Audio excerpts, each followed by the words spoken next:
What up, world?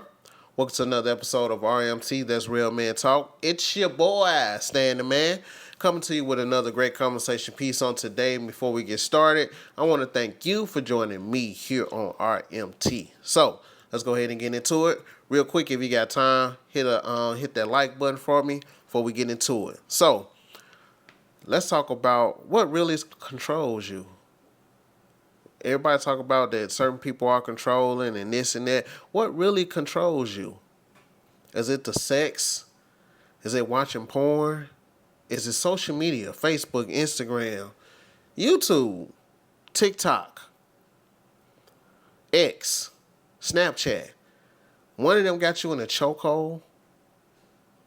What is it that keeps you controlled by certain things or certain people? That's what I want to talk about today. And I'll tell you one thing that's really controlling that people use to be manipulative about it is sex. And that's something that people don't want to talk about. But once you build up a certain tolerance of certain, let's just say you've been watching porn at a certain age and you've been engaging in sexual activity earlier in life, that you need a person that's going to accommodate your sexual pleasures. If a guy like all this kinky sex and like all this with a woman, if she's able to accommodate him in those areas that he want to be accommodated in, guess what? She can use that to control that man to possibly be manipulative and get him to do the things that she want to do because that's what his flesh is controlled by. See, our flesh will get into certain things, and our flesh will need certain things. And once we need it, that's what we're controlled by because we need it too often. We want that. We want that. Whatever pleasure that certain thing bring, we want it. If somebody is able to supply it, then that's what we gravitate to. And sometimes we could be so into it that we might lose focus and they might be able to say or do some things to us or get something out of us that people don't usually get out of us because that thing is controlling us. Not necessarily a person, it be the thing that's controlling us. They have it and they're able to use it to their advantage to get what they need to get out of you. And so let's go back a little bit. How did some of these things come about? Some of these things come about because, just say, from certain women, a lack of love of a father figure, right? So they don't have their father there. They don't have the love of a father. They don't have the protection of a father. They have the leadership of a father. They don't even know the role of a man inside of a household because a man haven't been there. They have just been their mom. She's just been a single parent. So you take that woman, you put her out here in the world. You got a lot of men that are prey on that. He'll shower her with gifts, shower her with love to control her, and she thinks that's the way things supposed to go. She thinks that, oh, well, this is the way that I should be treated. Even though it's in a bad way, even though he's showing me the love, I'm thinking it's love, but it's not the love that I really need, but it's the love that I didn't get. It's some form of love. Some women, the love is just sexual. Oh, this guy, he just want to have sex with me. So that's a form of love because I never felt love. I never felt protection. I don't know how this is to be love. So any type of male attention, any type of male affection, whether it's negative or positive, I'm going to take it because I never knew how it felt to be loved. So you control in that area because you are love starved. You're looking for love in all the wrong places. Instead of us, instead of her just going to God to seek what true love is, because it's going to take work. See, most of the things that we're controlled by, it took work for us to be controlled by it, but it happened over time, and because it's something that we like, then we was able to work and get deeper and deeper into it. So when you first start drinking, you don't start drinking with the hard stuff. You don't automatically start off with gin or tequila. I mean, some people may have, but a lot of times you start off with a little mixed drink, right? A little mixed drink, some sweet that you can drink that might not have the bitter taste of the liquor. Might not have a bitter taste of the liquor. So it's something sweet you can drink, laugh, talk, and you might not know. You might not know the liquor is in there because you can't taste it because of the sweetness. It's a mixed drink. So as you continue to drink more mixed drink, you start to build up a tolerance that, okay, I want to get there a little bit faster. So you might pour a little bit more liquor in there than you do chaser in order to get there a little bit faster because you're building up a tolerance and it happens over time. It's not a person that they took their first drink yesterday and they're alcoholic the day after. So if they took a drink on the 11th, then on the 12th they're full-blown alcoholic. No, it happens over time. And certain things that control us, it happens over time because we have put the time and the effort towards not only building the what's the word I'm looking for? Not only building a tolerance for it, but we have allowed ourselves and our lifestyle to accommodate whatever it is that pleases us. So once we started making accommodation for the stuff that pleases us, then that's when we are controlled by that thing. See, let me say it like this. We love social media. You know, you got Facebook, you got Instagram, you got YouTube, you got TikTok, you got Snapchat, you got Instagram, you got all these different platforms for social media that everybody loves. Now, let me say this. Is social media good in a way? Yes. You might be able to contact and talk and see people that you never saw before, and you might be able to see your family members more often or talk to them, see pictures and stuff of them more often, which is good.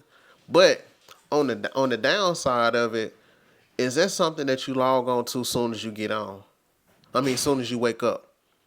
Is that something that you log on to? As soon as I get up, I got to check my social media. Let me see what's going on. Who liked my post? Who didn't like my post? Who commented on there? Who said a negative comment? How should I respond? All before you even get up, you don't even just say, not even pray, but you ain't even say, Lord, I just thank you for waking me up. You just automatically roll over, unlock your phone, go directly to social media. And a lot of times, let's be honest, if we lock our phone, most of the time we unlock our phone, it's probably on social media because we went to bed looking at it anyway. So whatever social media platform that we like the most, as soon as we wake up, we open our phone, it's already up, ready to go. It's already up, ready to go. And then here we go. 20, 30 minutes. You should be up, getting ready for work or getting ready for your day, going to work out, however you start off your day. But you done took out 20 or 30 minutes behind. You're an hour behind. Some of y'all running late for work just for social media. Some of y'all done got into it with people around you just for social media with somebody that they like, some video that they shared, or a viewpoint that they have that you dislike, so now you don't want to talk to them no more. All because of social media. Ain't nothing that they said or did directly towards you, but it was just based off just social media. Let me ask you something. If you're not controlled by certain things, let me ask you this. Can you stop it for a month? Can you stop smoking weed for a month? Can you stop drinking for a month? Can you stop receiving or performing oral sex for a month? Can you stop watching porn for a month? Can you do that for a month? Because we can say we are not controlled by things, but have you ever tried to stop it for a consistent amount of time? And have you been able to stop it and be like, okay, be cool? See, it's very easy. I done said plenty of time, man, this drinking don't control me, man. I can stop drinking whenever I wanted to. Yeah, that's what I thought until I started to stop. And I realized, man, it's part of my routine. See, the stuff that really controls you is part of your routine now. It's just part of what you do now. It's part of your life. The getting up, I get up, I'm on social media. I fill myself up with social media throughout.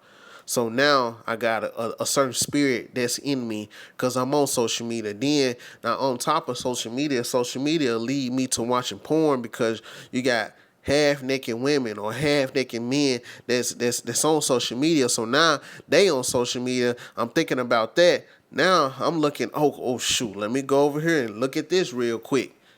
I'm gonna do this real quick. Give me one off, and then I'm good. And then it turned into a routine that you continue to do that. You get up. Some people wake up first thing in the morning, smoke weed. Some people put liquor in their coffee. First thing in the morning, I gotta smoke some weed. I gotta pop a pill. First thing in the morning to get my day going. Wake and bake. That's what they call it. Wake and bake. Get up first thing in the morning. Start my day off right. I gotta smoke weed. That's the only way that I can start my day off right is to smoke weed. So now, if you're not controlled by that, can you stop smoking weed, waking up in the morning and just smoking weed? Can you stop that? Can you stop waking up in the morning and jumping on social media? Can you stop waking up in the morning and just looking at porn? Can you stop that? Or are those things that control you? Is that job one of the things? Money. Because see, money, I'm going to say this. Money is not a bad thing. It's just the love of it. See, some people love money more than their own health. Some people love money more than their own family members.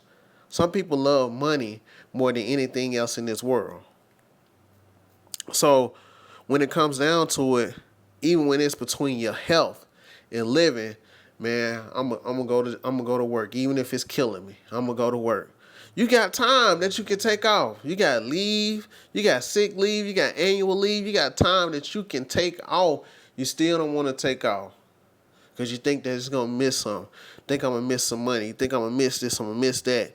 And the whole time you getting sicker. You getting sicker. Your health is study deteriorate, and you are okay with it as long as I got the money. Some people rather have the money than have a peace of mind. They rather have the money. Money got you getting up. Money got you going. Am I saying that, let me say this. Am I saying that you don't need money and it's not important? No, I'm not saying that. I'm not saying that people should be lazy.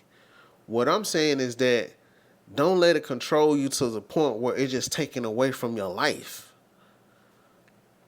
See, we let those things take away from our life and make a decision for us.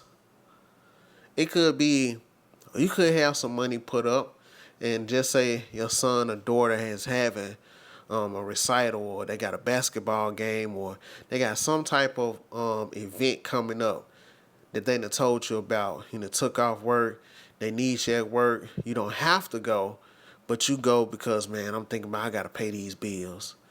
One day that you could have went to your child event is not going to stop you from missing your bills like that. And now you need to learn how to manage your money better.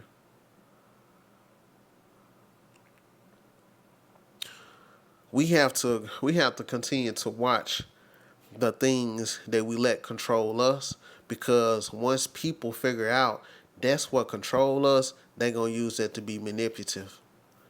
Just like with money, people can use that to be manipulative because they know you money hungry. So since you money hungry, I can set you up in this trap because all you want is money. So I'm gonna take you down this ongoing cycle that you just want money. You're not paying attention to your wife, your kids, or nothing like that. And while you chasing money, I'm gonna be over here talking to your wife. I'm just saying. Because they know that you hungry for money, so they're gonna point you in the direction of the stuff that you want. A lot of great men have failed due to sex or trying to be with a woman, and they're lost. A lot of guys are paying $1 million in child support. Some of them not even able to see their child because they're not able to control that lust that's within them for these different women that it started when you was younger. So to a lot of my young men out here, I know that they say, "Oh, be a player, sleep with all these different women, go have fun and this and that." I'm all for the going and having fun. But once you start building up that sexual appetite, you're going to want one woman to please you all the ways those other women please you, and it's not going to happen like that. I'm just saying, man. And I would say to pray to make sure that you can find the right woman that y'all can grow together and y'all can experience certain things together. But the reality of the situation is, man, you out here sleeping with all these different women, and once you get married, it's gonna be tough to just say, "Oh, well, I'm gonna just sleep with this one woman. I'm gonna just stay with this one woman," because you now controlled by that lust that's inside of you and that desire to sleep with different women. Got to get that out of you, man. If you don't never start, it's not nothing that you have to fight against. That's what I tell my children. If you don't never start drinking, it's not nothing you're going to have to fight against later in life. You already got these other stuff that you're going to have to fight against. If you don't get a porn addiction, it's not nothing that you later going to have to fight in life. If it's not, because certain things you already going to have to fight against. But the rest of it only adds more to your fight because you got to get through that too. And most of us, like, if it wasn't nothing that brung on by our parents and the other stuff that we picked up along the way, a lot of we fighting it off while we raising children. A lot of the stuff that we control by we're fighting it off as we're raising our children. We're struggling with that as we're raising our children because of something that we didn't totally fight through before we start to reproduce and have children. Before we start to get married, before we start to form families. We didn't fight through those things first and become whole. We got with other people that had issues going on as well. They had to fight through their stuff. You had to fight through your stuff while raising children, while raising a family, while trying to maintain everything that you have going on in your life, plus fight against these other stuff. So I say, young man, young woman, young people out there, listen to me. The less thing that you become involved in while you're younger, the more things that you involved in when you younger, the more things you're going to have to fight off as you get older. The less thing that you get involved in when you're younger, the less things you're going to have to fight off when you get older. And the world will make it seem like you're lame if you don't smoke weed. You're lame if you don't drink. You're lame if you don't have sex. You're lame if you don't do the things of the world. You'd rather be lame and not do the things of the world mentally when you get older, you be all right, than be cool and mentally when you get older, you got so many things you got to fight through. You might have addiction. You might even have a disease. You might have children that you didn't have a chance to be in their life because not only was you living your life and growing up, you just didn't know how to be a parent. You just didn't want to settle down to be a parent. So the world would trick you and say, listen, this is the best thing for you. You're not having fun if you're not drinking while you're doing it. You're not having fun if you're not smoking while you're doing it. You're not having fun if you're not having sex while you're doing it. You're not having fun if your Instagram is not popping. You're not having fun if your Snapchat not going off. You're not having fun if people not liking and sharing your posts. Don't get tricked into a false reality and thinking that you got to keep up with everything that's going on. And once you start keeping up, you lose yourself. You out of control. You out of control. You out of control because you control by the things that want you to mess up your life. So I'll leave you with this. Get back in control of your life and lay some of them vices down. You might not know, I'm going to tell you like this, out of the run of your day, the things that you do, I'm going to say that, out of your entire day, I'll say this, out of your entire day, everything that you do, try to stop everything that you do. Anything that you think that's not good or take away time from yourself or from God, stop it. Put down your phone for a little bit. Yeah, put down your phone for a little bit. And I'm not saying pick up nothing that's get you something to do. If it's working out, if it's reading a good book, not just a good book, not none of this. Because some of these books are just pouring in words, not those type of books. But I'm talking about just get you a book to read. Like if you reading the Bible, or just reading you a good book. Uh, Going working out, taking you a walk, 30 or an hour walk, however. What get something outside of off your phone. Get something outside of that smoking and drinking, like stopping it and seeing if that's really what control you. Cause see, stuff sometimes the things that controlling us, we don't know they controlling us because we fool because we thinking it's helping us in our life. We thinking that thing is making us better, and it's actually not. We thinking that it is, but it's not actually helping us in life, and we thinking that it is helping us, and we fool, and so you can't tell that it's really controlling you. You can't tell that. But once you start to pull back, you'll really start to see how things really control you. You really see how those things you really want them in your life, you still have those urges, you still fighting against it because your flesh want what it wants. So I say this going forward. If it's something that you feel like controlling you, if it's something that's taking you away from God, if it's something that's not of God, if it's something that's keeping you away from being the person that you are, if it's stressing you out, if it's not taking you through nothing that's positive, then it might be the thing that's controlling you. But I don't know. You see for yourself. I appreciate y'all for tuning in, for listening. If there's anyone that you want to have come on and have a conversation with me, hit me up in my inbox, on Instagram, on Facebook, and on TikTok, Real Men Talk Podcast. Let me know who they are. If it's any subjects that you want to hear me speak about on here, you can hit me up the same way, or you can drop it in a comment on this video right here. All right, until next time, peace.